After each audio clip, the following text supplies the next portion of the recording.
Magandang araw mga kaibigan.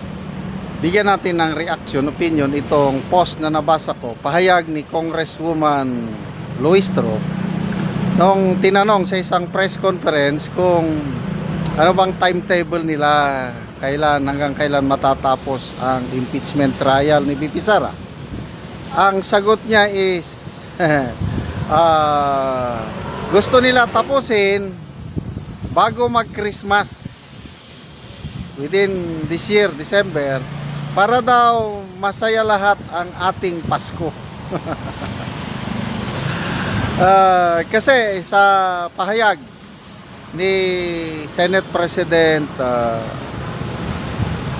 Gatchalian, nung hindi pa nagsimula ang trial, baka daw aabutin hanggang Pebrero itong trial na ito, dahil nga sa request ng prosecution, I think 60 trial days, dahil sa dami ng witnesses na i-represent nila. Kaya sa computation ni SP Gatchalian, kung lahat masusunod yung request ng prosecution, 60 trial days. Sa defense naman, 30 trial days. Yun, ang computation naabot hanggang Pebrero next year. Kailang itong nangyari sa Article 4, first 2 weeks of trial, maraming winidraw ng mga witnesses. Hindi na nila itinuloy. Example, si Attorney Zulueca Lopez. Sino pa? Yung Captain Bilinda, yung security officer sa House of Representatives, and then yung sheriff na sinapak ni VP Sara, Mr. Abby Andres, may psychologist pa daw. So marami pa silang hinanda na witnesses sa article na ito, grave threat article. Hindi na nila itinuloy. Bakit daw? Kumpiyansa na daw sila, malakas na daw ang kanilang ebidensya. Kaya ganoon na lang. Let's proceed to the next article, sabi ni Luistro. So kung ganyan nga ang mangyayari, posibleng ma-shorten ang number of trial days. Baka hindi na abutin sa January o February next year. Kailang, sabi naman niya, sino bang nagsabi? Attorney Lorna Capuna nata. Sila rin sa prosecution na depende daw sa assessment nila. Pwede nilang i-shorten o pwede nilang i-withdraw yung ibang mga witnesses. Pwede rin nilang dagdagan. Kasi ganyan yan. Mayroong strategy palagi in the prosecution or defense na nagre-reserve sila ng dagdag na mga witnesses. Kaya what do we expect? Do we expect Happy Christmas? Ano ba ngayon? July na yun. July, August, September. 3 buwan na lang, bear na naman. Christmas season na naman. Ako, sa tingin ko, aabot hanggang next year ito. Hindi ako naniniwala halos wala na akong paniwalaang statement ni Luistro. Iba ang sinasabi, iba ang tunay na nangyari. Kasi ang objective nila dito is sirain ng todo ang credibility ni VP Sara. Kaya, the longer the impeachment trial, the bigger their chances para masira nila ang credibility ni VP Sara. Kaya aabutin ito na Pebrero. Totoo nga, nagbawas sila ng witnesses nila sa grave threat dahil alanganin sila baka, example, tinuloy nila si Attorney Zulueca. Na-realize nila siguro na Attorney Lopez will do more harm to them than good.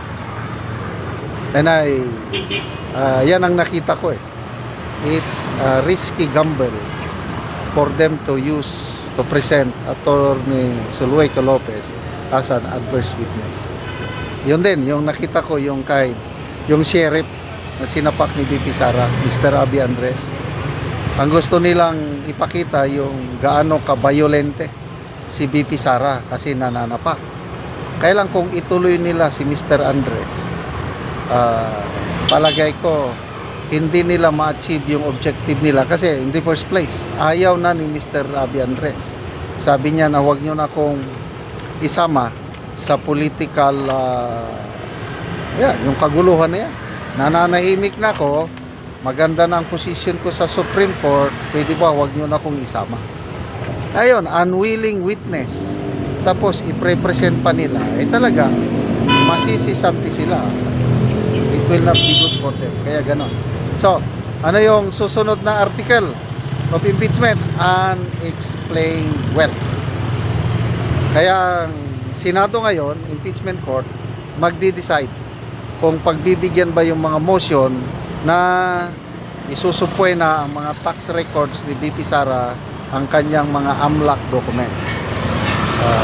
Maganda yung talakayan kahapon, maganda yung punto ibista ni Attorney Michael Poa, but in the end, sa tingin ko ito, dahil this is a political process,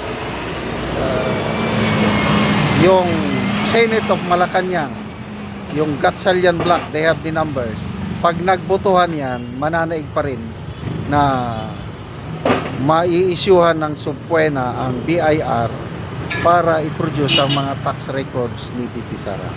Mai-issuehan ng subpoena ang AMLAC para ipakita. But then, these documents, sabi ni Attorney Edward Chico, it's enough to prove na may ill-gotten wealth si VP Sara kahit magtagumpay ang prosecution na mailantad ang tax records ni VP Sara. Kasi kulang-kulang sila ng mga ebidensya. Sa hanggang ngayon, nag-fishing expedition pa rin sila. Kaya kawawa itong prosecution sa ngayon. Salamat mga kaibigan sa inyong pagsubaybay sa channel na ito. Nakakatulong kayo ng malaki sa tribong Talanding ng Bukidnon dahil income natin sa channel na ito is pantulong sa tribo. Namimigay tayo ng libreng yero at pako para makapagpatayo sila ng mas maayos na tirahan. Panoorin nyo ang video na ito. Ako diri sa balay ni Marivic Laki nga taga Barangay Tikalaan Purok 3 San Alahay, Talakag Bukidnon. So mo na ni siya ang natabangan og hero kay ang iyang atok mga buslot na.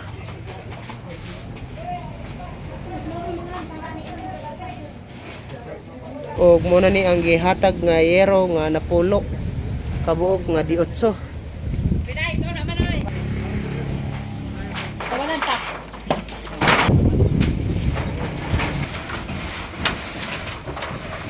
Ilog na yan nga iduuna sa mga dad.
O karon humanagit sa pag-atop ang ginatabang nga yero.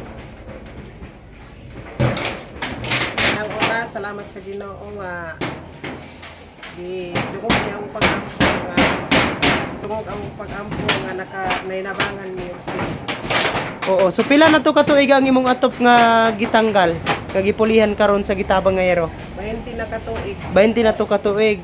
Nga naman sukad sa 20 katuig, wala gid ka nakapuli katop. Puno isa kawadon. Tungod sa kawadon nga pagkaon ra at mga uno-naon Taman ra gid sa kaon. tama ra sa kaon Na wala tayo ka katigo nga balik nato kasi mo sa karon. Nagpasalamat ko nga aniya naka-atop na gid ni. Salamat kayo.